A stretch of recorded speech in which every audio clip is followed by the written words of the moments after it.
हाय नमस्ते माझ्या अंगणवाडी भगिनींनो. आज मी खूपच दिवसांनी व्हिडिओ बनवत आहे कारण सगळ्याला उत्सुकता लागली आहे की महाराष्ट्राच्या सर्व अंगणवाडी सेविका दिल्लीला मोर्चासाठी गेल्या होत्या. किती पगार वाढून आला, काय निरोप आहे, काय संदेश आहे, मंत्री भेटले का नाही, ह्या सगळ्या गोष्टी. आणि मला माझ्या खूप मैत्रिणींचा मेसेज येत होता, फोन येत होता की त्यांनी कुठंतरी ऐकले 2,000 वाढले, आपले पगार वाढला, पेन्शन मंजूर झाले, ग्रॅज्युएटी लागू झाली, ह्या सगळ्या गोष्टी. तर मला वाटलं की माझ्या सर्व मैत्रिणींसाठी मी एक व्हिडिओ बनवावा आणि सगळ्यांना त्याची माहिती द्यावी. म्हणून मैत्रिणींना मी खास तुमच्यासाठी, माझ्या अंगणवाडी सेविका मदतनीस भगिनीसाठी हा व्हिडिओ बनवत आहे. तर तुम्ही नंतर विसरून जाता. मी खूप छान छान अंगणवाडीची माहिती देते, व्हिडिओ बनवते, मोर्चात काय झालं, किती पगार वाढला, किती भरती झाली, कुठे काय आहे, सगळ्या अंगणवाडीची तुम्हाला डिटेल्स मी देते. कारण मी स्वतः एक अंगणवाडी सेविका आहे आणि मी खोटी माहिती तुम्हाला देणार नाही. पण तुम्ही विसरून जाता नंतर. तर तुम्ही हा माझा चॅनल लगेच सबस्क्राईब करा, तिथे घंटी वाजवा, बेल आयकॉनची घंटी दाबवा. आणि जर तुम्हाला माझी माहिती आवडली तर आपल्या अंगणवाडी सेविका भगिनींना, मदतनीसांना हा व्हिडिओ तुम्ही शेअर करावा, तर मला खूपच आनंद होईल. मैत्रिणींनो, तुम्ही एकच प्रश्न विचारता, पगार वाढला का, जी आर आला का, ग्रॅज्युटी झाली का, पेन्शन लागू झालं आहे का, आपलं अंगणवाडी केंद्राचे भाडे वाढले का, हे सगळे प्रश्न तुम्ही आम्हाला विचारले. पण माझा मैत्रिणींनो तुम्हाला एक प्रश्न आहे, याच्यासाठी तुम्ही काय प्रयत्न केले, याच्यासाठी तुम्ही किती भागीदारी घेतली, तुम्ही किती लोक मोर्चाला येता, तुम्ही किती आपले प्रश्न उभारता. अहो, आम्ही जेव्हा खरंच मला कौतुक करावं असं वाटलं, दिल्लीच्या, हरियाणाच्या सगळ्या अंगणवाडी सेवकांचं काय बोलतात, काय बोलतात, काय मस्त बोलतात, तर मला खूपच आवडलं. आपण जेव्हा आझाद मैदानात जमा होतो तर काही नेमक्या सेविका पुढे येतात, बोलतात का आपल्या अधिकारासाठी. जर आपण बोललो नाही तर आपले अधिकार आपल्याला कसे मिळणार. आपली संघटना, आपली युनियन एवढी आपल्यासाठी मेहनत घेते. आणि खरं तर दिल्लीला जाऊन एवढा आनंद झाला. आम्ही खूप खुश आहोत की आमच्या कृती समितीचे अध्यक्ष MM पाटील यांना पूर्ण अखिल भारतीय संघटनेत अध्यक्षाचं स्थान मिळालं आणि त्यांचा सत्कार झाला. ही काही छोटी गोष्ट घेऊन नाही आलेलो आम्ही. आम्हाला घडवलं ब्रिजपाल सरांनी, आता राजेश सर आहेत आणि एवढं छान काम करतात हे लोक. तर आपण त्यांच्यासाठी काय करतो. मला पण कधी कधी वाटायचं युनियन काय करते आमच्यासाठी. पण जेव्हा मी दिल्लीला गेले, तुम्हाला एक मैत्रिणींनो माहिती सांगते, हा व्हिडिओ तुम्ही शेवटपर्यंत बघा, तरच तुम्हाला समजेल की तुम्ही युनियन काय करतो, आपला अधिकार काय आहे. खरंच शेवटपर्यंत तुम्ही हा व्हिडिओ बघावा आणि आपल्या मैत्रिणींना शेअर करावा. तर जेव्हा आम्ही दिल्लीला गेलो, दिल्लीला जाण्याच्या आधी 6 महिनेपूर्वीपासून आपली संघटना ही तयारी करत होती. सगळ्या देशाच्या संघटनेला एकत्र करणं, त्यांच्याशी बोलणं, त्यांना सगळ्यांना जंतर मंतर मैदानावर एकत्र बोलवणं, मोर्चा घेणं, हे मैत्रिणींनो सोपी गोष्टी नाही. आपल्या संघटनेनं खूपच मेहनत घेतलेली आहे. आपल्या इकड्या महाराष्ट्रातल्या सगळ्या सेविकांना तिकीट करून घेऊन जाणं, त्यांची राहण्याची, जेवण्याची सोय एका घरासारखी, एका कुटुंबासारखी आमची त्यांनी खूप काळजी घेतलेली आहे. काही आमच्या गावच्या सेविका आल्या होत्या, त्यांना गावच्या सेविकांना जाऊन सांगायचं की काय मोर्चामध्ये झालं, पण त्या सेविकांनाच नेमकं समजलं का, त्यांना माहिती पडलं का. कारण आमच्या सेविका गावच्या खूप भोळ्या बाबड्या आहेत, त्यांना एवढी माहिती नसते आणि जसं बोललं तसं ऐकतात. कुणाला धमकी दिली जाते, तुम्हाला नोकरीवरून काढू, तुम्ही ही माहिती द्या, ती माहिती द्या, असं तसं. असं एक मैत्रिणीनं तुम्हाला सांगते, असं काही होणार नाही. आपल्याला कोणी कामावरून काढू शकत नाही, कारण आपण मानधनी लोक आहोत. आपल्याला अजून वेतन पगार चालू झालेला नाही, तर मानधनी लोकांना कोण काढणार. आपण सेवा करतो आहे. फक्त महाराष्ट्रात 10,000 पगार आहे आणि अजून आपला पगार काय वाढला नाही. मोर्चामध्ये आपल्याला मंत्री भेटले नाहीत. आपले खूप प्रयत्न झालेले आहेत, पण पूर्ण देशातील संघटनेला एकत्र करून मोर्चा केला आणि आपल्या गोष्टी तिथे ठेवल्या. सगळ्या गोष्टी मंत्र्यांकडे जातात आणि जे आपले मंत्री आहेत, स्मृती इराणी, ह्या बोलतात की अंगणवाडी सेविका फक्त 1 तास काम करतात. तुम्ही तर 10 मिनटं पण काम करत नाही. जर तसं बोलायला गेलं, 5 तास आम्ही काम करतो. जर आम्ही 1 तास काम करत असाल तर एवढी माहिती, एवढा डेटा तुम्हाला कुठून भेटतो? गरोदर स्त्रिया किती आहेत, स्तनदा माता किती आहेत, किशोरवयीन मुली किती आहेत, 0 ते 6 वर्षाच्या मुलींमध्ये तुम्ही आम्हाला किती फोडी करायला लावता? कधी 0 ते 6 महिने, 6 ते 1, 1 ते 2, 2 ते 3, 3 ते 4, 4 ते 5, परत किशोरवयीन, परत स्त्रिया, परत मुली आधी, मग नंतर मुले. रजिस्टर मोबाईलमध्ये वजनं भरा, ग्रेडेशन लिहा, उंची लिहा. किती आम्ही कामं करतो. हे एका तासात काम होतं का? 1 तास तर फक्त आम्हाला THR आला तर ती गाडी घेऊन यायला लागतं. मुंबईसारख्या झुग्गी झोपडपट्टीमध्ये, अंधेरी आणि धारावीमध्ये कधी त्या विराणी मॅडमनी येऊन बघावं, मग त्यांना माहीत पडेल की अंगणवाडी सेविका कशा काम करतात. अहो, करोना महाराष्ट्रात आमच्यामुळे वाचवलं, आम्ही वाचवलं सगळ्यांना. आम्ही फील्डवर काम करत होतो, आम्ही उतरलेलो, तुम्ही नाही. तुम्हाला काय माहिती, ग्रीन रूममध्ये बसून मोठी गोष्टी करायच्या. जशी सासबी कभी बहू थी, त्यामध्ये तुम्ही सून होता, तशा जर जीवनात सगळ्या महिलांसाठी असत्या तर खूप बरं झालं असतं. 1 तास काम करतो आम्ही. हे 1 तासाचं काम झालं आमचं 14 रजिस्टरमध्ये एंट्री आल्यानं. कोणी मंत्र्यांनी किंवा कोणत्या अधिकाऱ्याने आमच्यासारखी रजिस्टरवर लिहून आणि नोंदण्या करून दाखवावा. ते 1 तासात काम होतं का? कारण काय आहे, ज्यांना काही माहीतच नसतं ते असेच बोलणार. आम्ही पूर्ण 5 तास सेवा करूनसुद्धा, आता तर मोबाईलचा जमाना आला आहे. मॅडम सुपरवायझरच्या आमच्या ड्युटी असतात 5:30 वाजेपर्यंत आणि ते लोक रात्री 12पर्यंत मॅसेज टाकतात. आता ही माहिती द्या, किशोरवयीन मुलींची लिस्ट द्या, मुख्य सेविकेला कोणत्या वॉर्डमध्ये अंगणवाड्या किती आहेत, तुमचा नगरसेवक कोण आहे, हे कोण आहे, हा NGO आला, त्याला डेटा द्या, तुमचे हेल्थविषयी द्या, तुमचे आधार कार्ड द्या. 10 वेळेस तर त्यांना आमची फाईल लागते, 10 वेळेस तर हे लोक फाईल हरवतात आणि ही माहिती आम्ही रात्री 12पर्यंत सेविका आमच्या देतात. तर सेविकांना एक लक्षात ठेवा, आपली ड्युटी गावी वेगळी असतं, मुंबईला आमची 10:30 ते 3:30 आहे. 3:30च्या नंतर कसलाच रिप्लाय तुम्ही द्यायचा नाही, कोणीही द्यायचा नाही. कारण काय झालं, किती मोर्चे काढले, आपण काही केलं तरी ही माहिती आणि डेटा सरकारला वेळेवर पोचतो. म्हणून त्यांना आपली गरज नाही राहिल्यासारखी झाली आहे आणि म्हणून आपल्याकडे त्यांचं लक्ष नाही. आधी मोर्चा केला तर आपल्याला मंत्री भेटायला येत होते. आता तर मॅडम लापत्तागंज होत्या, आल्याच नाही आमच्या स्मृती इराणी मॅडम आणि आम्हाला भेटल्या पण नाही आणि आपला काही पगार नाही वाढवलेला. काही मोर्चामधून असा काही ठोस निर्णय आपल्याला GR वगैरे आलेला नाही. तर कोणी तुम्हाला व्हिडिओ बनवून यूट्यूबवर वगैरे असतात ते जर व्हिडिओ पाठवत असेल तर असं महाराष्ट्रात काही झालेलं नाही. आपला जेवढा पगार आहे, मानधन नाही आहोत आपण, मानधनीच झालेला आहोत. ग्रॅज्युटीसाठी आपलं हे आझाद मैदान, जंतर मंतर मैदानावर मोर्चा होता नवी दिल्लीला. आम्ही सगळ्या महाराष्ट्रातून, सगळ्या 19 ते 20 राज्यातून सगळ्या सेविका तिथे मदतनीस जमा झालेला मोर्चा खूप यशस्वी झालेला आहे आपला. कुठंतरी मॅडमच्या कानावर हे शब्द गेलेले आहेत. आपण मोदी सरकारला हलवायचं ताकद केलेली आहे. खूप मुलींनी चांगला प्रयत्न केला. सकाळी 8 वाजल्यापासून 1 वाजेपर्यंत उन्हात सगळ्या सेविका बसल्या होत्या आणि सगळ्यांनी मोर्चामध्ये खूप चांगला सहभाग घेतला.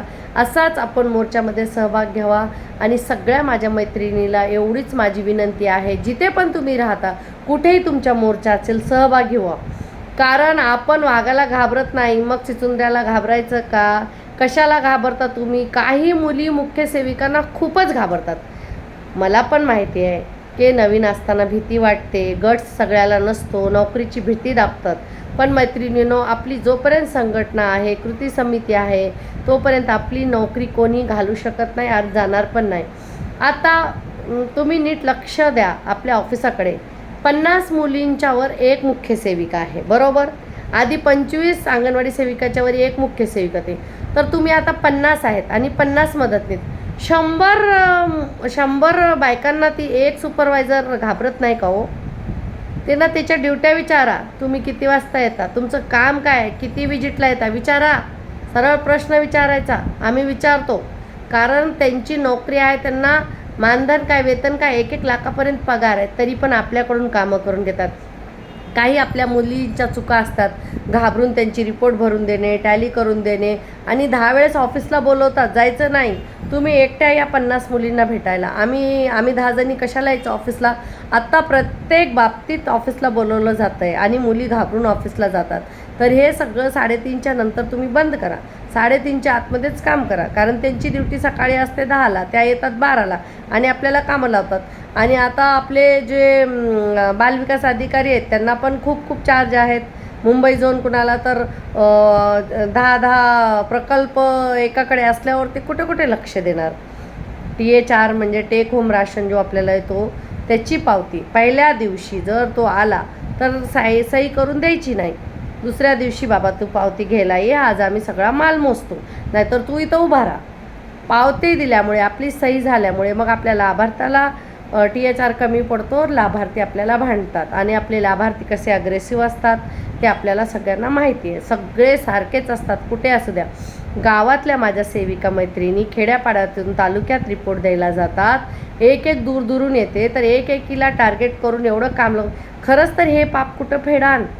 हे काय सरकारला समजतं का नाही? एक तर दुसरीकडे आपल्या देशात नद्यांना माता म्हणतात आणि हा सेविकांचा छळ होतोय. सध्या ज्या रिटायर्ड सेविका झाल्यात त्यांनी 35 वर्ष 40 वर्ष कामं केलेली. त्यांना घरी बसून असं वेड्यासारखं आयतं खायला आवडत नाही. जरी त्यांची मुलं शिकलेली असली तरी त्यांना वाटतं माझं काहीतरी असावं, तर त्यांचं पेन्शन सुरू करावं सरकारने. आपल्या संघटनेने खूप मेहनत घेतलेली आहे आणि हा मोर्चा सक्सेसफुलच म्हणावा. आपल्या पगारवाढ नाही झाली तरी आपला पगारवाढ होणार आहे. पुढे संघटना खूप काम करणार आहे.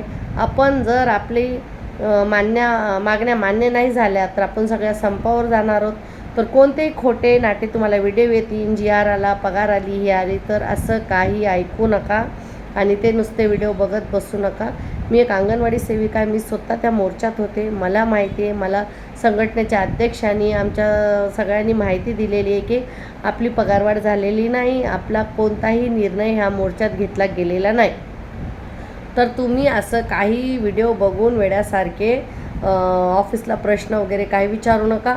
आता ज्यांचे CBचे आणि भत्त्याचे वगैरे पैसे नाहीत आलेत तर त्यांनी आपल्या 50 मुलींनी 40 मुलींनी मिळून CDPOंना जाऊन विचारावं आमच्या पैशाचं काय झालं, का आमचे पैसे आले नाहीत. आणि नंतर त्यांनी नाही ऐकलं तर आपण आंदोलन करायचं, कारण हे आपल्या हक्काचे पैसे आहेत. आपल्याला हक्काचे पैसे मागायला काय, आपण भीक मागतो का? एवढी कामं करून देतो. 1 महिना जर आपण रिपोर्ट नाही दिला तर पूर्ण भारत देशात आपण किती आहेत, 28 ते 24 लाख झालं, 24वरून 28 लाख झालं आता. तर तेवढ्या महिला यांना बसल्या जागी रिपोर्ट देतात. आम्हाला काही सरकारने मोबाईल दिले का मोबाईलवर काम करायला सांगतात? आम्हाला मोबाईल दिले का? आमच्या स्वतःचे मोबाईल घेऊन आम्ही काय काम करायचे? रिचार्जचे पैसे नाही. कितीतरी आमच्या मागण्या आहेत आणि हा आपल्या मोर्चामध्ये काही निर्णय झालेला नाही. तर माझ्या मैत्रिणींनो, तुम्ही घाबरून जाऊ नका. आपली संघटना आपल्यासाठी खूप चांगला लढा देत आहे. संघटनेच्या सोबत राहा. संघटनेला आपल्याला बळकट करायचं आहे. म्हणून सर्व सेविकांनी मिळून आपल्या संघटनेत काय काय घडामोडी होत्या ते बघण्यासाठी माझ्या चॅनलला तुम्ही परत मैत्रिणींनो सांगते, तुम्ही विसरू नका सबस्क्राईब करा. हे चॅनल हे व्हिडिओ आपल्या मैत्रिणींना शेअर करा, लाईक करा आणि कमेंट्स करा. काही जणांचे मला कमेंट आले की मॅडम 1 वर्षात तुमचा 12,000 पगार झाला आहे, ह्या सरकारने वाढवून. अहो, ह्या सरकारने तर आमच्याकडे लक्ष दिलं नाही. आम्हाला पालकमंत्री बोलले, आमच्या जनता दरबार भरला, त्याच्यात आम्ही प्रश्न टाकले की तुमच्या सगळ्या मागण्या आम्ही मान्य करूया. आतापर्यंत त्यांनी आमची फाईल बघितली पण नाही. त्यांच्या पळापळीतच चालले, कधी हे इकडे जातात ते तिकडे जातात. 3 ते गाड्यामध्ये आमचं काही होत नाही आहे. कोणी सरकार आमच्याकडे लक्ष देत नाही. म्हणून आम्ही हा तीव्र आंदोलन करणार आहात. आम्ही रस्त्यावर उतरणार आहात. आता खूप झालं. एक नारी शक्ती आणि एक स्त्री हट्ट काय आम्ही दाखवल्याशिवाय राहणार नाही. आणि जर आमचा 2024पर्यंत काही ठोस निर्णय नाही लागला तर आम्हाला खुर्च्या खाली करायला येतात. कारण प्रत्येक अंगणवाडी सेविकाकडे 1000 लोकसंख्या असते. तर आमचे 20 जण तरी ऐकतील ना हो. खूप मोठा तुमचा मतदान आम्ही कापू शकतो. सरकारने आमच्याकडे लक्ष द्यावं. आणि आधी माझ्या मैत्रिणींना मी सांगेन की तुम्ही आपल्या मैत्रिणींना प्रत्येक मॅसेज पाठवा, त्यांना संघटनेचे मॅसेज जाऊ द्या. आणि आपल्या संघटनेची जी कामं आहेत ते खूप चांगली आहेत. मी संघटनेत स्वतः आहे, मी स्वतः मोर्चाला गेलेली, म्हणून मी सांगते की आपला काही अजून निर्णय लागलेला नाही, पण लवकरच लागणार आहे. या सरकारला आपण लोळवल्याशिवाय राहणार नाही. जिद्द घ्या. आपल्या हक्कासाठी भांडतोय आपण. 40-40 वर्ष मेहनत घेतली. आज आमच्या मैत्रिणी पेन्शन नाही म्हणून अशा भटकतात ज्यांची सेवा संपली किंवा ज्या रिटायर झाल्यात. उद्या आमच्यावर पाळे. आता आम्ही 45-50 वर्षाचे होत आलो, तर त्याच्यानंतर जर आत्तापर्यंत आतापासूनच आपण भांडलं तर आपल्या म्हातारपणात आपले 5,000 तरी ते आपले आहेत, आपल्या हक्काचे आहेत. कारण आपल्याला मेहनत करून खायची सवय आहे.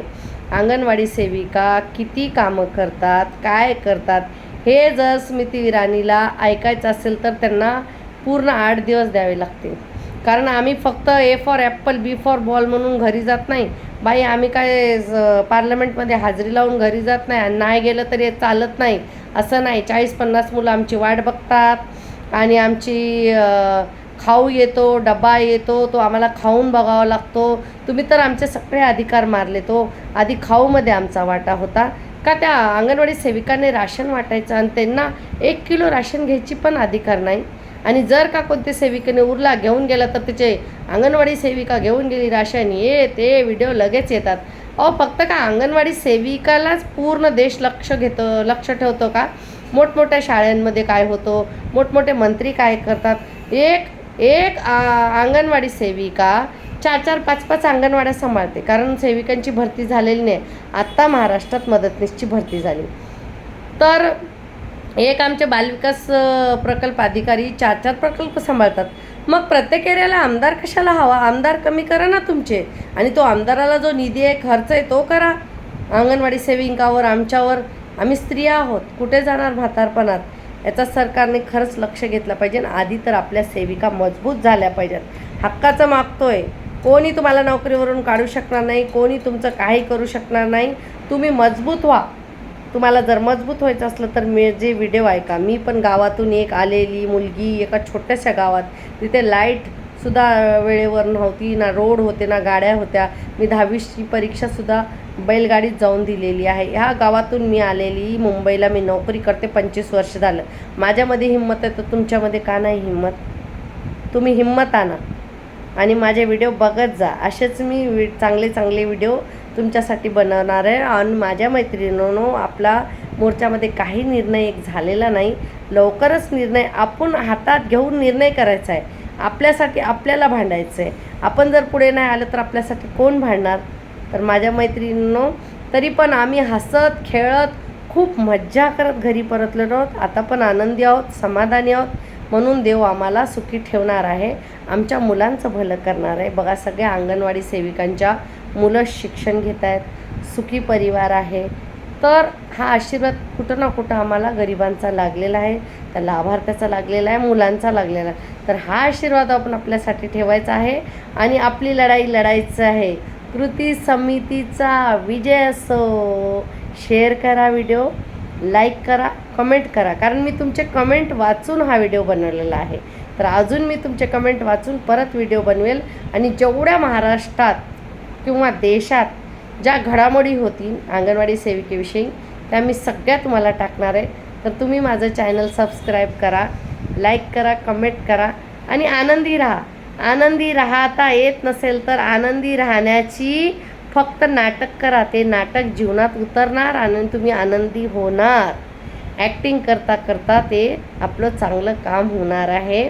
आणि आपण आपल्या संघटनेची साथ द्यायची आहे. आणि अशाच घडामोडीसाठी बघत राहा वसीमा अंगणवाडी सेविका चॅनल. आणि सगळ्या मैत्रिणीला पाठवा. म्हणजे उगाच नको किती आजार वाढली, काय झाली, काहीतरी खोटे नाटे. काही निर्णय अजून आलेला नाही. आपल्या प्रयत्न चालू आहेत संघटनेचे. आपली संघटना खूप चांगली आहे. आपले अध्यक्ष MM Patil, Brijpal sir, Rajesh sir, अजून सगळ्याची मला नावं येत नाहीत, पण सगळ्या आपल्या कृती समितीच्या मेंबरांना, पदाधिकाऱ्यांना धन्यवाद. आणि मी माझे एवढेच शब्द बोलून माझा व्हिडिओ संपते. जय महाराष्ट्र. अंगणवाडी कृती समितीचा विजय असो.